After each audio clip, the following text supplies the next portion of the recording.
Welcome to ACF Chef's Table webinar series. Thank you for joining today's webinar on Kosher for Hospitality Professionals. For those unfamiliar with the American Culinary Federation, ACF, we are the leading organization for culinary professionals, offering education, certification, and a community for chefs and food service leaders. If you are not yet a member, today's webinar is a great example of the valuable resources we offer. Today, we will be joining Rabbi Nusen Dubin as he dives into the fundamental principles behind kosher dietary laws. Feel free to ask questions using the Q&A function at any time. Let's get this started by sharing where you're tuning in from in the chat. I'm Kiwi Hermans, Program Manager of Continuing Education here at ACF, and I am excited to be here with you. Let's meet today's presenter. Rabbi Nusen Dubin is a world-renowned kosher certification expert, founder and dean of Kosher Institute of America, KIA, and executive board member of the Association of Kashrus Organizations. He developed the groundbreaking ACO Mashgiach course, which has trained over 4,000 kosher supervisors worldwide and is used by more than 35 major kosher certification agencies across 6 continents. KIA's courses are accredited by the American Culinary Federation Education Foundation and provide continuing education credits for culinary professionals. Rabbi Dubin specializes in translating complex kosher requirements into practical guidelines for food service operations.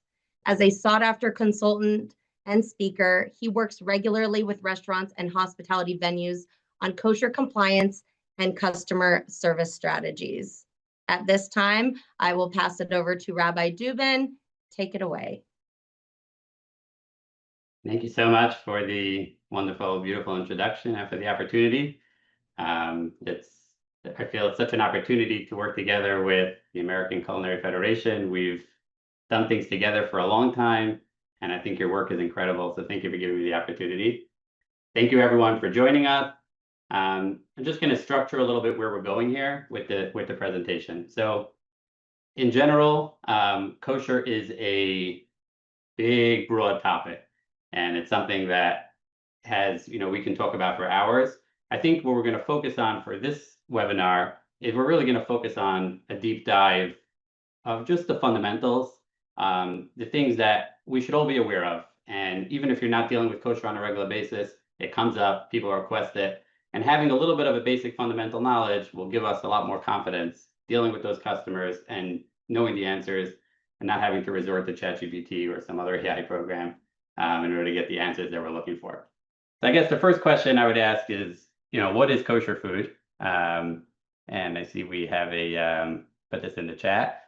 And surprisingly, I'm happy to see that 69% of people responded that it's produced under certain guidelines. 6% said blessed by a rabbi, and 25% said all of the above. And nobody said has to be produced in Israel. So I think the vast majority is educated in that respect, which is great. So that's, generally speaking, kosher as being blessed by a rabbi is an absolute myth.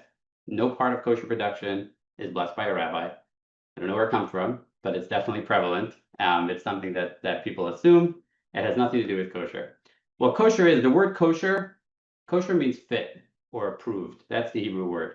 And it's in our, you can find it in the dictionary, not only for kosher food, but when something is kosher, a situation is kosher, it means it's good. And that's what it means. It means it's good, it's approved. And essentially, kosher is similar to organic in that way, that if it has to follow certain guidelines. If it's produced according to certain guidelines, it's kosher. Doesn't matter whether it's produced in Japan or Israel or United States or Australia. Doesn't matter if it was blessed by a rabbi or wasn't blessed by a rabbi. You follow the production standards, you're kosher. You don't follow production standards, you're not. Now, in a general sense, I think the kosher production there's 3 components that we can break down kosher production to.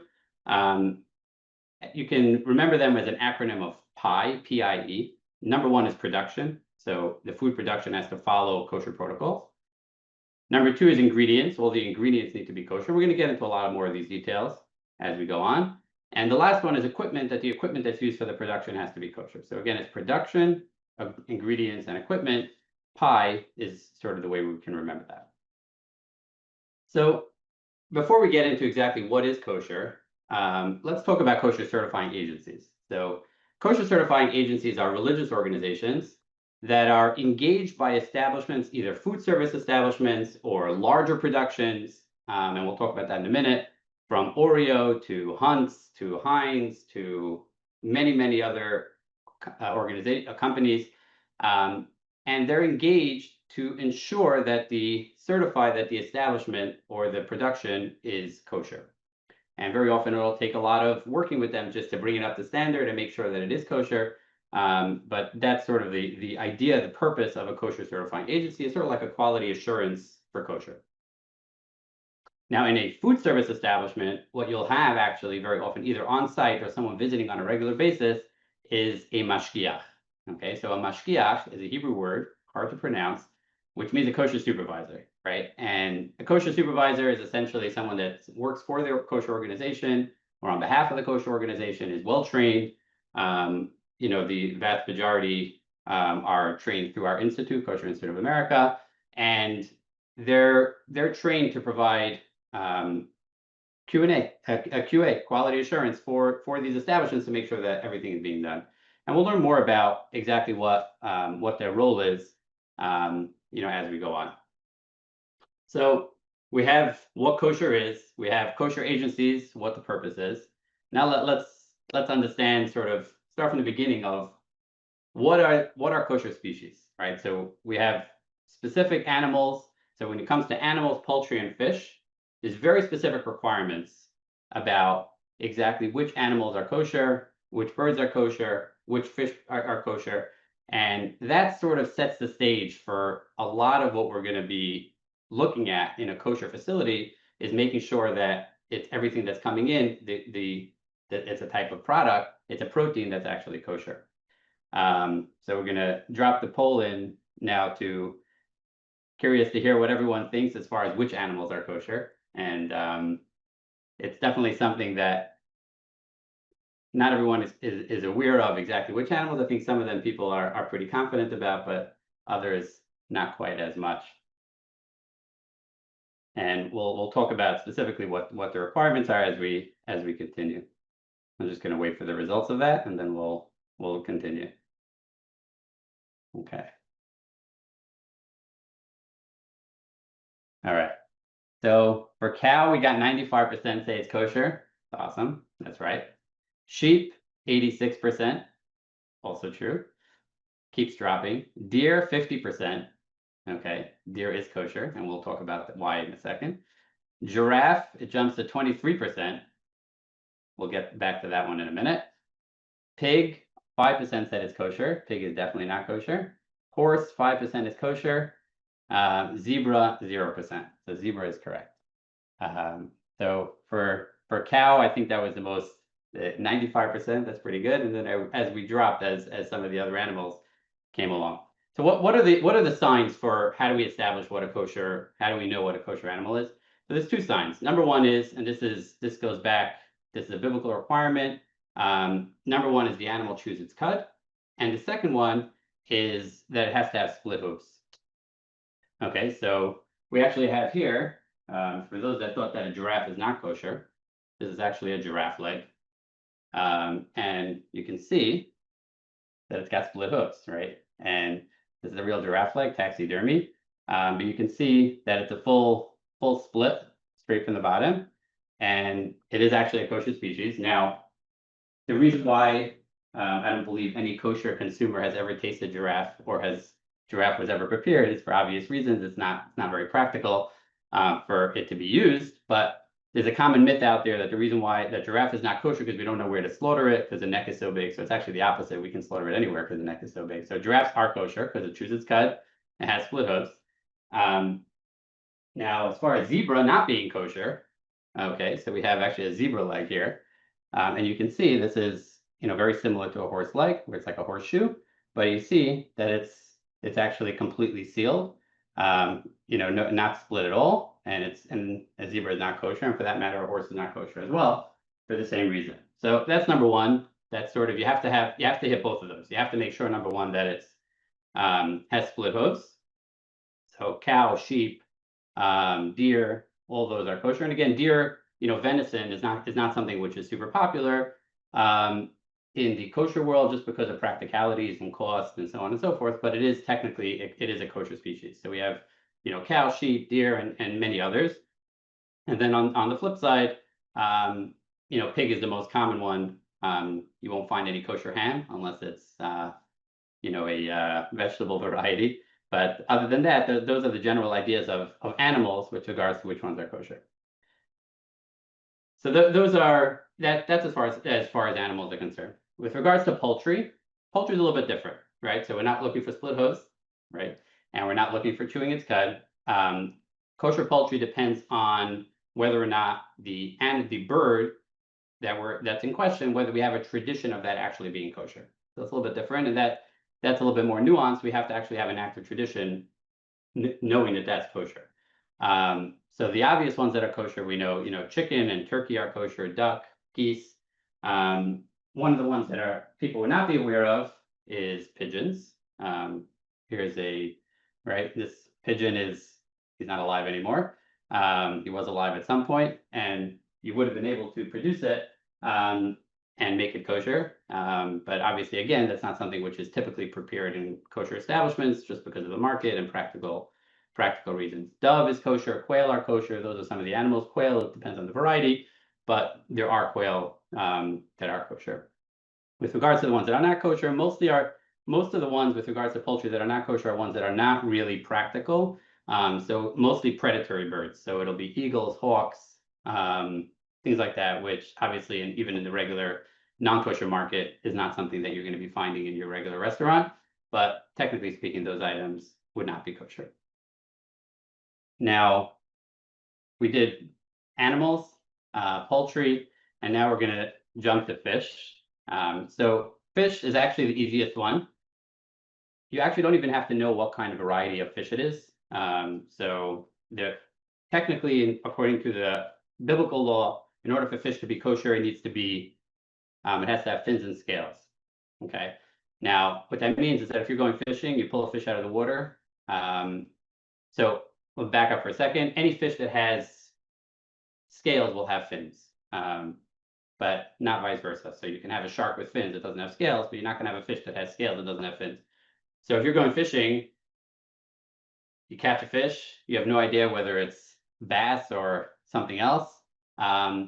It doesn't really matter what the name is. It's really very simple. You need to check whether it has scales or not, right? And that's really the only way that we're able to know, that it's kosher. So some of the, let's say, shellfish are not kosher, shrimp, crab, clam, stuff like that. And what's interesting is that, once you have a fillet, so for example, here we have a fillet, a whitefish fillet, and this fillet looks somewhat similar to this fillet, and especially if you get the different varieties, you'll start seeing that they really do look similar. So when you start looking at fillets of fish, there's really no way for us to know by looking at the fillet whether it's kosher, and that's why we actually have to make sure that the fish that we're picking up actually has scales in order for it to be kosher. So what kind of fish is this one? So this one is a catfish, and a catfish, which is definitely not kosher, and doesn't have any scales. It has a smooth skin, doesn't have any scales, right? So that would not be a kosher fish, and we will not be serving it in our home. This one, on the other hand, which was alive this morning, this is a tilapia, and tilapia is one of those classic kosher fish because it has scales, and the way to check whether the scales, they have to be easily removable, and you're able to see, take out, you can pull out from the side, be able to pull out, and it looks like, anyone who's gone fishing is quite familiar with this, but it'll look like almost like a translucent item that has to come out easily enough. And once you have that, then you know that it's kosher. Now, sometimes you'll purchase, in a facility, if you're buying fish that's already made, you're going to get fish that's already descaled. Now, fish which is already descaled, you do have to check whether it has scales in practice. So you'll have to look sometimes on the bottom where it's where they cut it open to gut it, very often you can find scales there. But again, in order for it to be kosher, it does need to have scales. So we've identified which animals are kosher. You have two signs: has to chew its cud, and has split hooves. Which birds are kosher, and that's any ones that we have a tradition for, which are mostly pretty much the same as the ones that are actually used. And then we have, with regards to fish, it's really simple. If it has scales, it's kosher. If it's not, not. So shark is not kosher. Shellfish is not kosher, but the vast majority of fish that are being used, a very high percentage of them are actually kosher. So salmon, obviously, and redfish and different things like that. But again, we don't work with the names. Doesn't matter what the name is. It matters whether or not it has scale. So when you're coming into a kosher establishment, the kosher supervisor is going to take the fish, pull out a scale, check that it has a scale, make sure that it's kosher, and then you know that it's kosher. So that sort of wraps up which species are kosher. Now, if that was all we were required to have, then kosher would not be so complicated, because then kosher meat and non-kosher meat, we could just go in and buy Tyson beef, and that would be fine. It would be considered kosher because it's the right kosher variety. But in practice, that's not the case. And the reason is because the preparation of meat and poultry is really has very specific guidelines, and we're going to touch on that in a minute. So once we identify it as a kosher species, so there's two primary things that need to happen. Number one is the beef and poultry, not fish. Beef and poultry need to be slaughtered in a very, very specific way that takes a lot of practice and training and certification. And what that looks like is that the knife has to be so sharp that and it's like it makes a razor look dull. And it's extremely, extremely sharp, and it's a craft to be able to get it to that sharpness, and it can't have any nicks on it. And basically what it does is that it shouldn't cause any pain to the animal, and it kills the animal instantly by when you slaughter it. The next thing, now that part is, that's one part. The second part, which is important, is that after the beef is produced and slaughtered, the next step is it needs to be inspected for health. And there's a pretty intense operation that needs to happen, not operation, a procedure that needs to happen in order to make sure that it's healthy at the standard that kosher requires.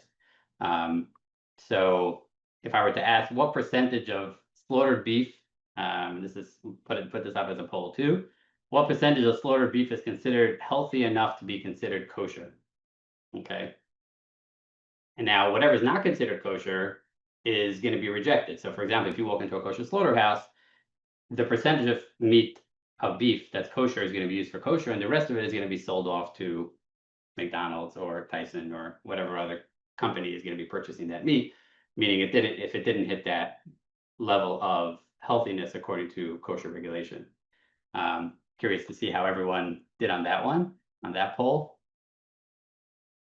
And that really explains sort of why kosher meat is so much more expensive, is because, first of all, you have to make sure that we have people slaughtering the animals in that way. But probably more importantly, is that we're rejecting a very nice percentage of that meat because it's not healthy enough. And that contributes to the cost of kosher meat, which very often could easily be double the cost of non-kosher meat. I'm just going to wait another minute just to see if we get the results of that poll, and then here we are. Okay. Okay, so we had 24% said 80% is healthy enough. We had 50% that said, we had 27% that said it needs to be about 50% of the meat is approved. 36% said 30%, and 13% said only 10%. And the true answer is approximately 30%, which means that the vast majority of the meat that's being slaughtered is being sold at a loss. And that explains why kosher meat is so much more expensive. And when you're buying kosher meat, if you're in an establishment, it has to come sealed, just so we know, obviously tamper-proof, to be able to know that it's kosher. So that sort of covers the proteins, right? Now, in food production, we have the proteins, and then we have the fruits and vegetables and things like that. So fruits and vegetables, are those kosher? So fruits and vegetables are inherently kosher. there are situations where there may be some specific regulations, but generally speaking, anywhere outside of the land of Israel, anywhere in the United States or anywhere outside of there, all produce is kosher. When it gets to Israel, it's a little more complicated, but generally speaking, that's the case. Now, that would mean that if you have a head of romaine, you can buy it and eat it. It's kosher. The issue is that kosher, one of the requirements of kosher is that we're not allowed to eat insects. And now you would assume that how many insects would there be already on a head of romaine or on a bundle of cilantro? And I often have this conversation with people. People are like, nah, there's no bugs in there. I'm like, okay, let's take a look. So on a head of romaine, there isn't a head of romaine that doesn't have insects on it. No such thing, even if you rinse it off. And there's no such thing as a bunch of cilantro that doesn't have an insect, pretty much. So we have a very specialized procedure to making sure we have zero tolerance, essentially, for insects. So there's a very intense procedure of how it needs to be washed and inspected in order for it to be considered kosher. There's various ways of doing it. I'll discuss very briefly one of the ways that we do it, which is this is something called a microcloth or a throat cloth. This is not a cheesecloth. This is a very specialized material.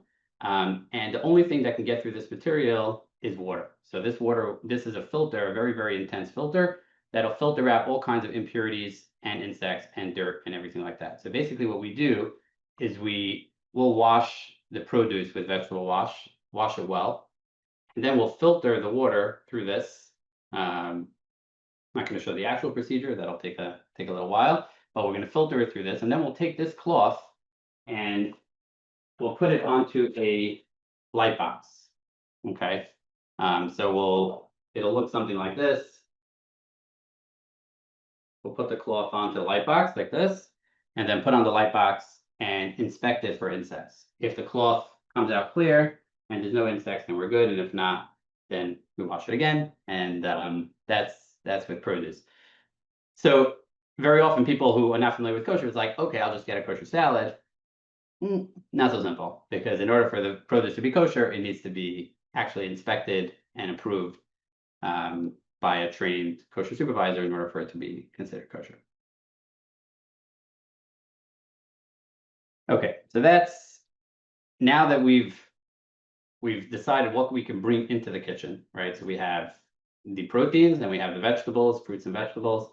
Now there's a lot of, by the way, just going back to fruits and vegetables for a minute, there are many products that are totally fine. So, you know, an apple doesn't have any kind of infestation. You rinse it off like anyone would do anyways, and those are fine. But, you know, knowing exactly which ones have infestation is something that you just have to be familiar with if you're in the kosher world.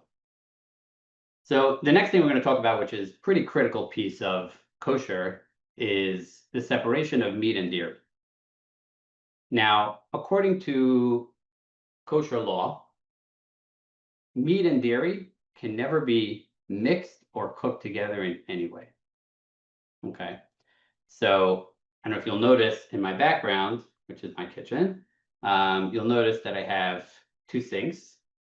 Okay, and most kosher homes that you're going to walk into will have two sinks, and you don't see on camera, but we have two ovens, and the production is completely separate. So we have kosher meat and kosher dairy are never mixed, never served at the same meal, never cooked together. So you're not going to get a Philly steak, or you're not going to get an authentic Philly steak. You may get with fake cheese or fake meat, but you're not going to get anything like that in a kosher home. And it's straight down the line, meaning we'll never mix. So like we'll have, you know, maybe a kosher lunch, and we'll have a dairy lunch, and we'll have, let's say, a meat dinner, but we're never going to have them both at the same meal. We're never going to cook them together. Separate pots and pans, separate knives, separate utensils, separate counters. So what you'll see very often in kosher homes is everything is color coded. Okay, so you'll have very often, this is commonly, you know, red knives for meat. You'll have blue for dairy, and then the third category is parev, P-A-R-E-V-E, parev.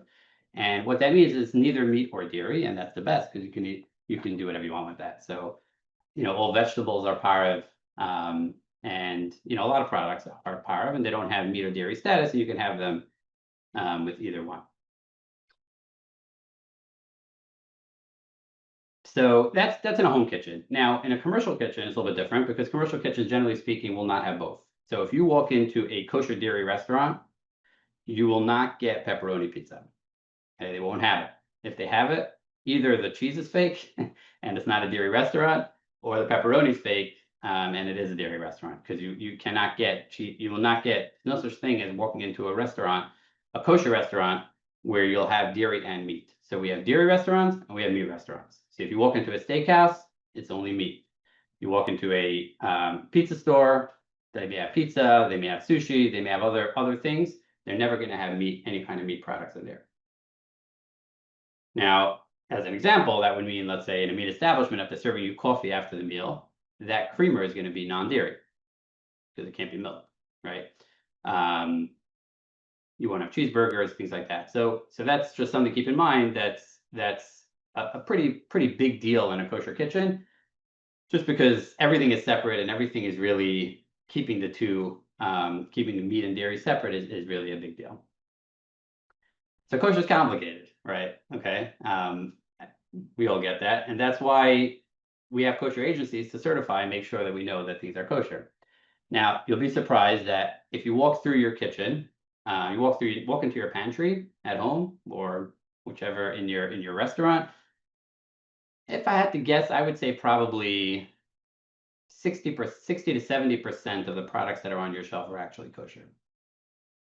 So, for example, here I have Goya chickpeas. This is kosher. How do we know it's kosher? So anything which is kosher certified is going to have a kosher symbol, which is a trademark symbol by the kosher agency, indicating that we are taking responsibility, meaning the agency, for certifying this product as kosher. Okay, so here you have Goya, you have Hunt's, Great Value barbecue sauce.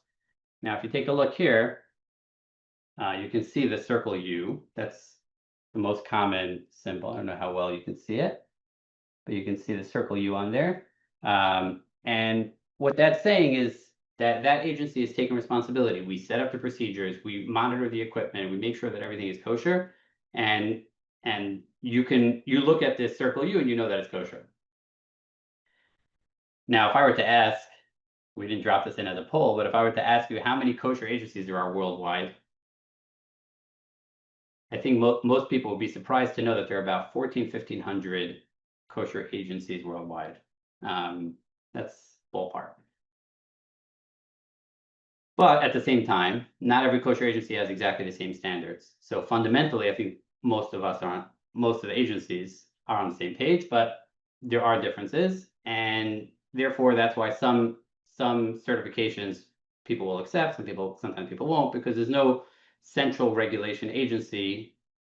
If I want to open up a kosher agency tomorrow, or anybody wants to, you could just put up a shingle and you could be kosher. And we have a lot of fraudulent organizations coming out of India and Pakistan and China and other places where someone makes a logo on Fiverr and then they're good to go. They have their kosher agency, which is obviously fraud. Now, in many states, I live in Texas. Texas has a kosher statute, which is that if you're advertising as something as kosher, it's against the law to advertise something as kosher if it's not kosher according to mainstream normal standards. So that is something you got to be careful about. Like if you're going to say something's kosher, you just want to make sure that it really is legitimately kosher. Another item is very often you'll see on products, you'll see that it has a K, just a generic K. Okay. You'll see that on yogurts and things like that. A K is not a trademark symbol, it's just a letter. And what that means to say is that if it's not a trademark symbol, anyone can put it. So I could put, if I make cookies, I could put A, B, C, D, or K on my product. It's not a trademark symbol. I could put whatever I want. So a K would mean nothing. K, which all it means is that the company is saying, we think it's kosher. Okay. That's that it may or may not be kosher. It might be kosher, it might not be, but the symbol doesn't mean anything. So you would need actually one of the trademark symbols to make sure that it's a trademark symbol that can't be used unless it was actually kosher. So that's important to check for. And another thing, which is, I guess, comical, but it comes up all the time, is OR, right, registered. So, you'll have every product, every company, right? You'll have Goya, right? So Goya is trademarked, so it'll have like that little, OR next to it. OR has nothing to do with kosher. It just means that it's registered trademark, and that is something that I would imagine most people would know, but it is something that comes up on a regular basis. People are like, hey, Rabbi, it is kosher. It has an OR, and OR doesn't stand for rabbinic or any other symbol. It just means that it's a registered trademark. Now, sometimes you'll see on a product, it's important because we have this differentiation between meat and dairy. If there's a product that has dairy in it, the certifying agency has to tell you about that. Because if you're keeping kosher, you need to know that it has dairy.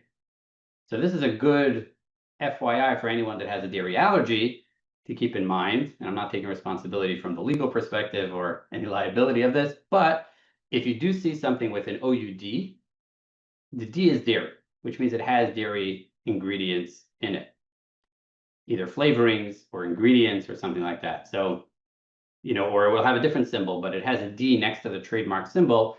That D is telling you that it's a dairy product, because we need to know, is it dairy or is it pareve? But if it doesn't have any symbol, so we know that it's pareve, P-A-R-E-V-E. Pareve means that it can be had with either meat or dairy, and that's totally fine. Okay. The next section we're going to talk about is an interesting one. It is that there's a requirement to have Jewish participation in the cooking process for many of the foods. So it depends on the kind of food, and the rules and regulations of that are quite complicated. But in a commercial kitchen, you're going to have basically a kosher supervisor would typically be the one that, let's say, puts on the pilot light or puts on the fire or something like that. Because as kosher law, we do require that a kosher keeping Jewish person is the one who actually puts on the fire or contributes to the cooking process in some way. So that's something, if you're working in a kosher kitchen, definitely worth getting familiar with, but that's not something that would be coming up on a regular basis. One time that it does come up is very often if you're doing it, if there's a kosher event and they're doing, let's say, omelet stations, right? So you'll have these propane burners. So those propane burners would have to be lit by a kosher supervisor. But obviously, if you're doing those kosher stations, you're doing it under certification of a kosher agency, and they'll be telling you all about that if it comes up. All right.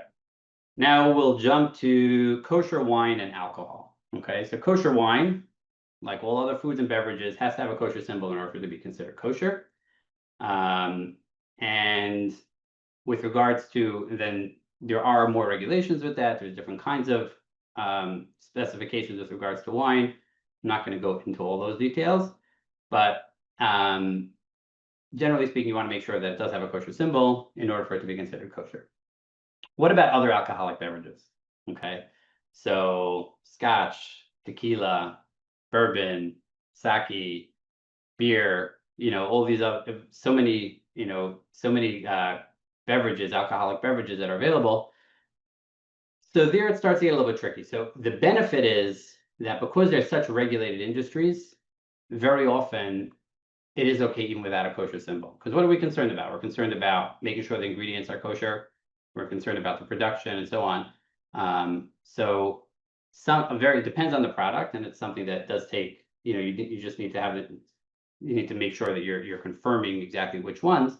But like, for example, classic bourbon would generally, I'm saying generally with underline, would generally be considered kosher even without a kosher symbol. Kosher scotch would generally be considered kosher without a kosher symbol, because it's something which is it's so well controlled by the industry, right? Someone who's making scotch, they can't decide they want to put in, some other flavor. They can't put in pork flavor into scotch because you can't label it as scotch according to scotch rules. So those kinds of things. So it does get a little bit easier when you get to the other alcoholic beverages, depending on which beverage it is. So like, for example, vermouth, which is made out of wine, or cognac, those are made out of wine. That is kosher sensitive, so that would need certification. So it depends on the different ones, but there definitely are products. If you're going to have a bar for a kosher event, there's definitely many products that you have in your storehouse for that event that will be considered kosher. Okay. Equipment So kosher equipment, like we mentioned in the beginning, pie, production, ingredients, equipment. So equipment has to be kosher. And that means that if it was pre-used for something else, let's say you buy used restaurant equipment, in order for it to be considered kosher, it would have to be kosherized in a very specific way. And there's a lot of details in that. We're gonna skip over that a little bit. Now, let's jump into kosher integrity. And what that means is that in order for a product to be considered kosher and for us to know that it's kosher, it always has to maintain, it comes from a kosher certified facility and it needs to be in a tamper-proof container till the end user. Okay.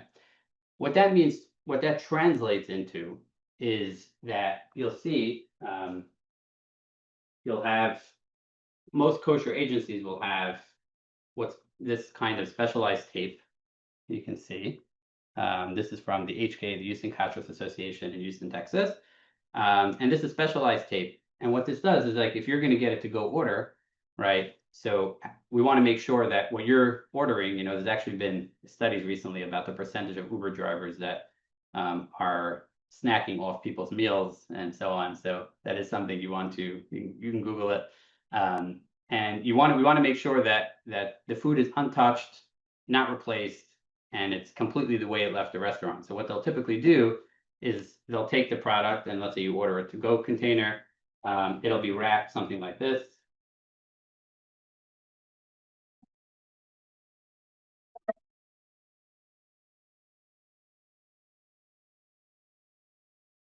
And when it's received, you're getting it with the kosher tape on it, and that's an indication that this is a kosher product and it came from the original kosher restaurant, and it says the certifying agency on the tape.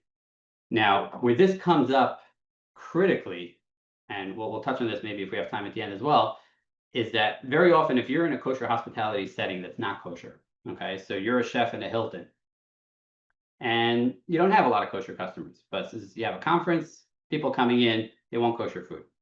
So we'll get to that where you get kosher food from in a minute, but very often what they'll do is, let's say there's a kosher restaurant in town, so they'll send you can order pre-wrapped meals that is kosher and wrapped with saran wrap or silver foil, whatever it is, and then it's sealed. And what's critical in this, we have this all the time, is that when you get that meal, don't touch it. Don't open it. Don't warm it. Don't do anything with it, and give it to the customer exactly the way you received it, unless the customer specifically tells you, oh, can you do me a favor and warm it for me? Can you do me a favor? Whatever instructions they give you, that's the instructions that they give you. But generally speaking, it is critical, because if they send you a beautiful meal with, steak and mashed potatoes and green beans, and it's on plated beautifully, so you don't want to serve it with the saran wrap to your customer, right? So you'll prepare it, then you'll take off the saran wrap, you'll take off the tape, and you'll serve it to them. And then the customer is going to say, thank you, but no thank you. And they'll likely will not eat it. And if they're not eating it, they probably won't be so happy with you either. So it just, if you're ordering kosher food from a kosher location, just make sure that however you receive it, just pass it off in the bag with the seal to the kosher customer. I'm going to touch on just a little bit Passover. I'm not going to go there, but Passover is the same time of year approximately as Easter, and there's an enormous number of kosher regulations that are associated with Passover. So if there's ever anything that comes up with regards to Passover, do your due diligence. It's a lot of extra regulations, a lot of stricter regulations, and just put it on a back burner that Passover can be complicated. If somebody has to do wants to produce kosher in your hotel or in your location, and it's for Passover, it's going to be very complicated. So I'm not saying don't do it. You may want to do it, may make that decision, but it's something you want to be aware of, to know that it is going to be very, very, very specific and very complicated. Okay, let's talk about just for a minute about kosher meals. When you're ordering kosher meals. So if you're in a hospitality setting, whether it's a restaurant, a hotel, any kind of hospitality setting, you're gonna have situations, by all likelihood at some point, that people are gonna come there and request kosher. And that individual customer is gonna come, they're gonna say they want a kosher meal. So number one is, if it's not a kosher facility, let's just be honest with them, tell them it's not kosher.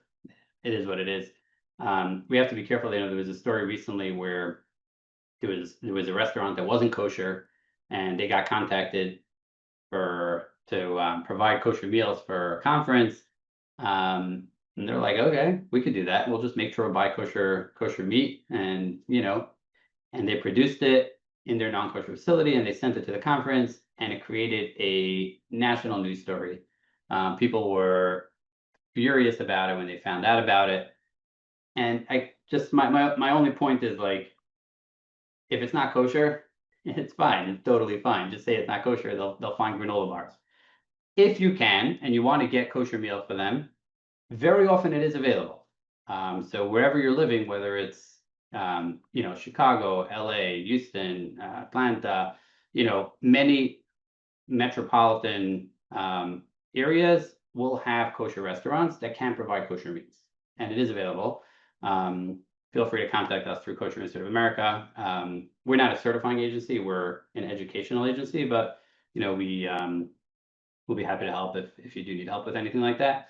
You can just send us an email, info@kosherinstitute.com. We're happy to help you. But you want to make sure that you're getting it, number one, from a real kosher facility. Make sure they're under kosher certification. And again, like I mentioned before, when the meal comes, just give it to the customer exactly how you receive it. Don't warm it, don't open it, don't do anything with it without them specifically requesting that. Yes, one more final point, and then we'll jump to questions. So if you have a non-kosher facility and you're approached that there's an organization or a customer that wants to do a kosher event in your facility, generally speaking, you'll be working either with a kosher caterer or you're working together with a kosher agency. Just understand, set up a meeting in advance, set up a walkthrough in advance. They'll walk you through it. They'll be happy to explain everything. They'll be happy to tell you whether or not you want to do that. And what I would just encourage you is, before you sign that contract, make sure you really understand what it is. Make sure that you have a meeting either with the kosher caterer or with the kosher agency. Walk the facility, let them walk your facility, let them explain to you step by step what's going to be involved, in order for you to have an educated decision of whether or not this is something you want to do. I'm not discouraging it. I think it's definitely a market that would be great to cover and capture, but it is something that can be complicated. You just want to make sure you know everything that there is to know. And in closing, first of all, thank you for listening. I hope you found it interesting. And like I mentioned in the beginning, kosher is so broad and so vast, and there's so much to know. And I don't mean to overwhelm you in that sense, but there is a lot of detail.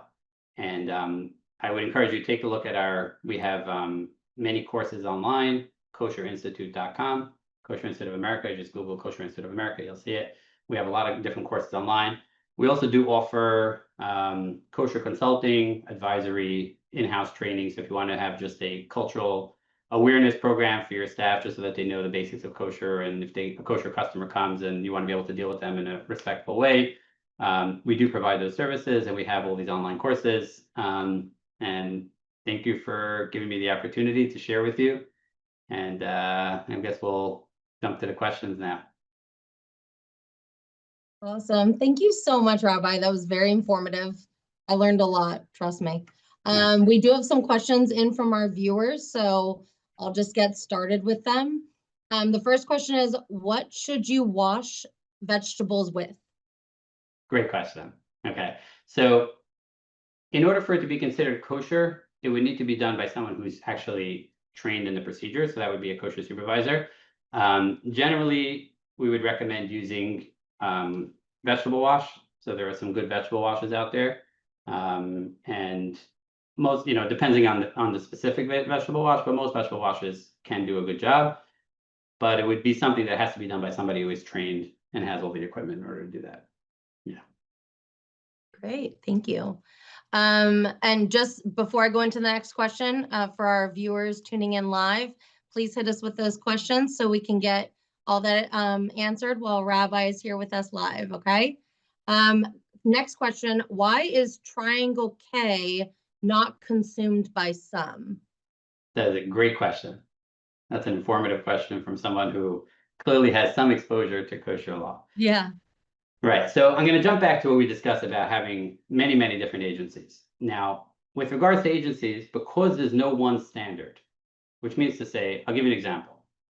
Let's imagine that, right, if I live in Houston, Texas, and want to open a restaurant, so I have to go to the city of Houston health department in order to get it inspected. And once they approve it, then I'll be okay to open. Now, what happens if anyone who wanted could open up their own Department of Health? So we can have Department of Health, we can have 30 departments of health available, right? Now, in theory, you'd be like, okay, everyone's going to be looking for the same things. Well, maybe yes and maybe no, number one. Number two is the standards fundamentally could be different. So is the meat going to be all kosher varieties? Yes. Are the fundamentals probably going to be the same for the most part? But it all depends on, number one, their standards and their execution with regards to whether a certification is accepted. So I'm not going to advise on whether specifically Triangle K is or is not accepted, but I would say that with regards to kosher agencies, there are very different standards. And sometimes we know about them, and generally speaking, you just want to make sure that it's whoever you're working with, whatever your customer is, you want to make sure that any specific agency is accepted by them. And it doesn't mean to say that, let's say they don't accept the ABC certification, it doesn't mean it's a bad certification or they're not doing their job or they're subpar. It means they have a different standard, and or they're working with a different system, and their system is not, some people are not necessarily comfortable with. But it's not a statement about the organization as it being not a good organization, or, but it is something that whichever kosher customer you're working with, you do want to look into that, make sure that it's something they accept. Yeah. All right, well, we've got some really great questions coming in, so I'm just gonna upfront apologize for my mispronunciation of any words to both our viewers and you, Rabbi. So I'm gonna do my best, but we have clearly some very educated people watching live. So apologies up front. Here's our next question. Sure. If a hotel follows Pesach kosher dietary laws, would they have rice and follow Sephardi minhag, or do they just fall under the Ashki no rice minhag? So that is clearly So sorry. Yeah, you did great. I know exactly what Thanks. Okay, so that's sort of a complex, more of a complex question. I think I can give sort of a general background. So with regards to Passover, the rule of thumb is that anything which is leavened, anything which is, so bread products, cookies, cakes, anything which is made with flour, any one of the standard grains like, wheat, barley, spelt, oat, rye. So those are things that anything produced by with those items are not generally not going to be kosher for Passover unless they're produced under very specific conditions. Now, there are a variety of other products that are accepted by some and not accepted by others. There's a lot of different traditions with regard to Passover. And therefore, it'll depend. So, for example, what the questioner was asking about the Ashkenaz minhag versus the Sephardic minhag, which is an Ashkenaz custom. So Ashkenaz is referring to Jews that originate from Eastern Europe, Western Europe, so on, generally speaking.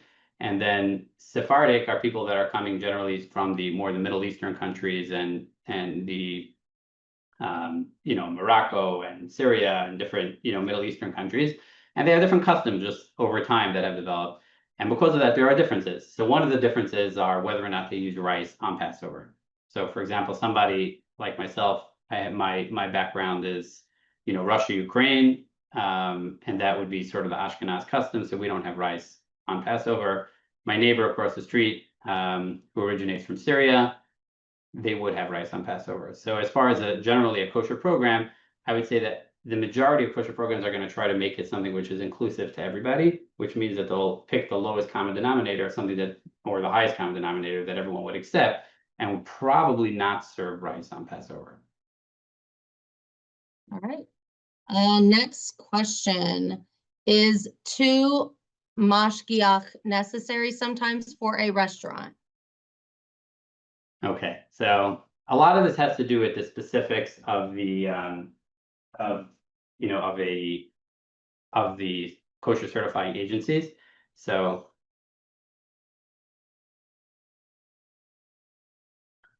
what that means to say is that you'll have some restaurants, and depending on the kind of restaurant, depending on the kosher certifying agency, sometimes they'll have a kosher supervisor that visits daily, once a week, twice a week, whatever it is. Sometimes you'll have, more commonly in meat restaurants, you'll have actually a supervisor that's there on site the entire time.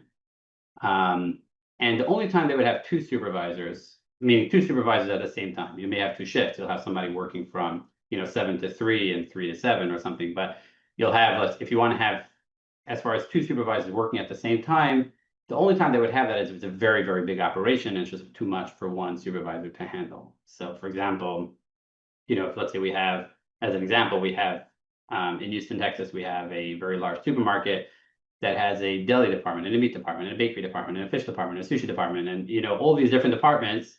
So we can't operate with one supervisor because it's a 100,000 square foot store and just so much going on. So we'll have 2 or 3 even. But generally speaking, if it's a smaller operation, it'll be one. But in a hotel, for example, if we're doing a hotel production, there could be 25. It really depends on what's going on, how big and how complicated the operation is. Okay, great. Mm-hmm. Can you briefly explain the difference between glatt kosher and kosher? Wow, we got very learned viewers here. Yes. Okay. So what that means is like this. So when the animal is inspected, one of the main inspection items is that we check the lungs to make sure that there's no adhesions from the lung to the chest cavity. And those adhesions are something that happens when there's some kind of puncture in the lung, something that needs to heal. Generally speaking, that'll create an adhesion, like a connection. It'll when it heals, and there will be an adhesion from the lung to the chest cavity. So when we're looking ideally that the lung should be smooth. Smooth means that this animal has not had that kind of trauma and it's a healthy animal. Now there's 3 levels really of kosher with regards to the inspection. So the basic kosher means it could have some of these adhesions. That's basic kosher. Now in the United States and beyond, the standard for most mainstream kosher agencies is it has to be glatt kosher. Glatt, the word glatt is a Yiddish word, and what it means is smooth. Okay, so it means that the lungs are completely smooth, or almost completely smooth. Okay, and then there actually is a higher level, but that's something else. That's called halak. That's something else. But they're generally speaking, most mainstream organizations would require glatt kosher, which is a higher standard. So when I was saying 30% of meat approximately, and that number is not an exact number, but about 30% of meat is approved, I'm referring to on the glatt kosher standard. Great, thank you. Sorry, the questions are firing through. So Sure. I do just want to say also up front, if we do run out of some time, I promise that when we send out the survey after the webinar, we will get the rest answered. If we, for some reason, don't get to all of them, we will have Rabbi answer them, and then we'll put them in the email that goes out to everyone. So we'll keep going as best as we can and keep them coming. So someone asked, only greens need to be washed by someone training? Okay, so that's a great question. So with regards to greens, so leafy vegetables are the ones that are primarily infested. You're going to have aphids, thrips, mites, all kinds of other, those are the most common ones. You'll have that in leafy vegetables. You'll also have, so that'll be romaine and herbs and things like that. There are other vegetables as well that can be problematic. Broccoli, for example, is usually highly infested. Cauliflower, sometimes, you do have some other varieties. So asparagus sometimes can be infested, can have worms and stuff like that. So it really depends on the product. I can give you some examples of things that are for sure okay. And those are cucumbers, tomatoes, generally peppers are okay. I mean, the area around the top of it sometimes needs to be cleaned, but generally speaking, peppers are okay. Carrots, root vegetables are generally okay. Then as far as fruit, most fruits are okay. With regards when you get into the fruit, also it depends. There are some fruits, some berries that may have some infestation, like raspberries, blackberries, and surprisingly enough, strawberries. Strawberries actually have thrips on them. So make sure if you don't want any extra protein in your salad from the thrips, then just make sure you wash them well, even if you're not keeping kosher. But generally speaking, in a container of strawberries, there will be some thrips in there. Awesome. All right, next question. Can you explain what food categories cannot be served on the same plate? Thank you. Oh, okay. Yeah, so with regards to meat and dairy, they're never produced even in the same area. You know, in a home kitchen, you'll have, different counters, like I mentioned, but in a commercial area, it's going to be a completely separate kitchen. There is additional issue, which is, I didn't mention this earlier. I think I spent most of the time when we're working on preparing for this webinar, really cutting out what we're not going to talk about more than putting in what we are going to talk about. But one of the things that we did not talk about was fish and meat together. So fish and meat, according to many authorities, cannot be eaten together. Okay. Now there's no requirement to have separate pans and pots and all those regulations and separate kitchens and stuff like that. So for example, if you walk into a meat restaurant, you can get a steak, you can get a side of salmon. Okay.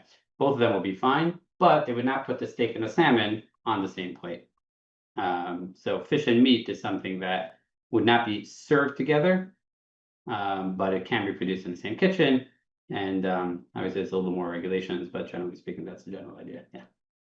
Awesome. Can you give us a quick explanation on glot and glot bite Yosef, please? Okay, so that's a continuation of the. Oh, okay. So I'll continue the one thing that I didn't say, and that's what this person is asking about. So there is basic kosher, which means that there are some adhesions around the lungs. Then there's glot kosher, which means there's almost none. And then there's halak. Halak is Halak, halak. It's really spelled with a C, but yeah, if the ch sometimes it's hard, but it's halak, or known as Bet Yosef. So it's halak, Bet Yosef, or just halak, or Bet Yosef, Betyosef, Bet Yosef. So that's the highest level. So I would say that means that it's perfectly pristine. The lungs are gorgeous, clean. The animal's in the highest level of health. That's only about 5–10% of animals are in that category. And the people of Sephardic custom, like I mentioned before, people that come from the Middle Eastern background and some other countries as well, are usually careful about that. So they're going to make sure not only are they getting the basic kosher, and not only are they getting the glot kosher, they're actually going to get the highest level of halak or Bet Yosef, which is, just an even higher level of health. Awesome. Who determines which standards are accepted? Great question. So that would be the kosher agency. So for example, you generally have a choice of which kosher agency you want to work with. Free country. You can decide who you want to work with. But generally speaking, whoever you work with, they'll give you that guidance. So if let's say you're going to be under certification, let's say you want to open up a kosher steakhouse and you decide to work with ABC certification, they're going to be the ones that are going to give you an idea of, which certifications are accepted. Now there are lists online, and there are some good tools available online for checking which agencies are acceptable as well. But generally speaking, if you want, I guess a good tool is if you go to if you Google CRC kosher symbols, CRC kosher symbols, you'll see there's a list of kosher symbols. Those are generally accepted. And that agency, CRC, they've done a lot of research into the different agencies to see which ones are really up to standard or up to the standard that they're looking for. So that's a good tool. You just Google CRC kosher symbols. Yeah. All right, next question. Tilapia is a bottom feeder. Is it still kosher?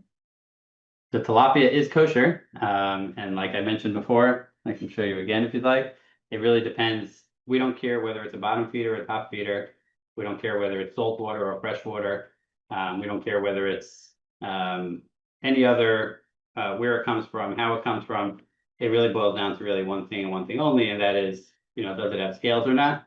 And, so here's our tilapia. And like I mentioned before, you're going to be looking for scales, which is, like we discussed earlier, just these clear items that come out. And if it has it, it's kosher. And if it doesn't, it's not. It doesn't matter whether it's a bottom feeder or not. And I did mention earlier that sometimes if you buy pre-scaled fish, then you're not going to have a hard time finding those scales. Very often where you will find them is where they do the, if you could see that, but where they gut it. Along there, it's usually hard for them to get all the scales, and you can usually find scales there. Yeah. What is the purpose of kosher eating? Is it just clean eating? Does it prevent one from committing sin in specific ways? What does the religious text give us as a reason for eating kosher? No, that's also a great question. We got some really good questions there. I know, they're great. Yeah, great. Yeah, so the reason for kosher is one reason and one reason only, and that's according to religious law. So according to kosher law, according to Jewish law, Jewish people are required to eat kosher. Now, are there additional benefits, health benefits? Sometimes. And now, you can get, if you're gonna, make a fatty meal and take, beef fat and clog your arteries, you can do that with kosher too. So kosher is not inherently healthy. But like I mentioned before, like the meat that we're getting is definitely going to be healthier. But if you have red meat 3 times a day, that's not healthy either. So it's not, the reasoning for kosher has nothing to do with health at all. It's purely because of that's what Jewish law requires. But sometimes there are some health benefits as well.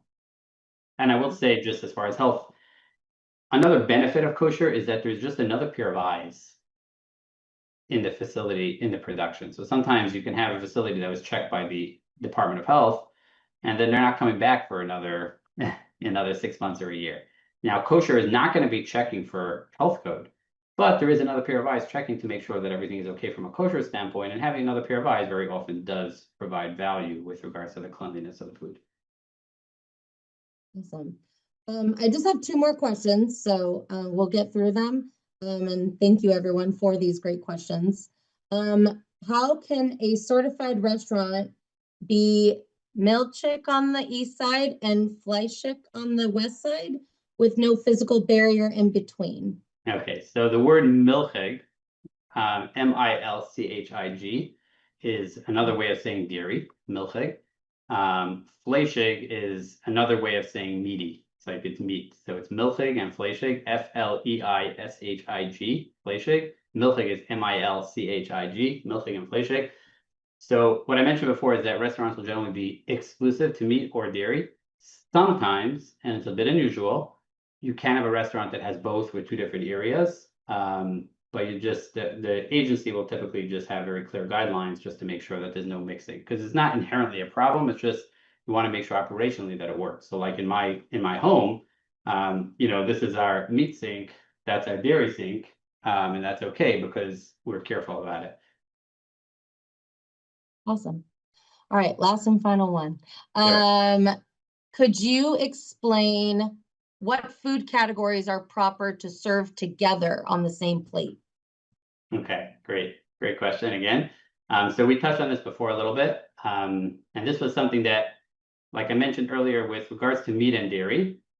So meat and dairy are never going to be produced anywhere near each other. They're not going to be on the same table. So those are not even on the question. Now, with regards to serving it on the same plate, so if you're in a dairy restaurant, they'll have fish, they'll have dairy, they'll have parev, we mentioned before, which means it's not dairy or meat. And there's not going to be any restrictions as far as what could be served on the same plate. In a meat restaurant, like I mentioned before, we're not going to serve fish and meat on the same plate. Or similarly, let's say you make a Moroccan fish with vegetables. So those vegetables that are produced with the fish are not going to be put on the same plate as meat. Now, the production is happening in the same kitchen, but it's not going to be served together. Awesome. Okay. Well, thank you very much. Thank you to our live audience. You guys had some amazing questions coming in. We'll give you some opportunities to get some more questions answered if you have them down the road. Thank you so much, Rabbi Dubin, for a very informative presentation. We appreciate you taking the time to share your important insights on kosher for hospitality professionals.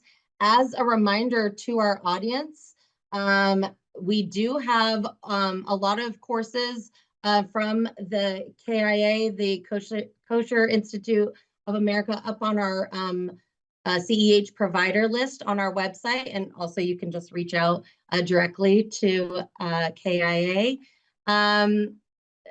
Please be on the lookout for the post-webinar email that you'll receive in the next day or so, which will include this webinar recording, the survey link to earn your CEH, upcoming webinars, and additional resources.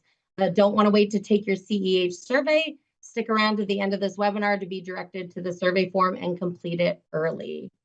We hope you'll join us later this month on November 19th as Vitamix presents on food service trends and immersion solutions.